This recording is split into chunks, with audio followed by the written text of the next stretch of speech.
Siku ukiamua kujitegemea, usimsubiri mwanadamu, usimsubiri ndugu yako, usisubiri urathi ambaye kila mmoja yupigania, ukasema hebu acha mimi mwenyewe nijitafutie, hebu acha mimi mwenyewe nijinganganie, hebu acha nisiwe mzigo kwa mtu, acha mimi mwenyewe nikule jasho langu. Siku ukiamua hivyo, basi sikiza Rasul asemaje sallallahu alaihi wasallam, man istaghna aghnahu Allah, man istaghna aghnahu Allah, man istaghna aghnahu Allah.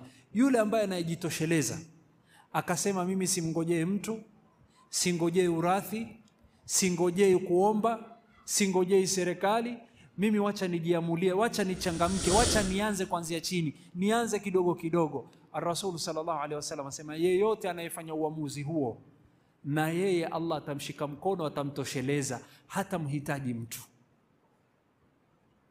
Na leo Allah akikufikisha daraja ya kwamba mahitaji yako ya msingi wasimamia wewe mwenyewe, nyumba yako kodi wajilipia mwenyewe, afya ukiwa mgonjwa wajilipia mwenyewe, mtoto akiwa mgonjwa wamlipia, ukitaka kutoka sadaka watoa, ukitaka kwenda umra wajifanyia mwenyewe. Siku ukifika hapa ni Allah amekutosheleza.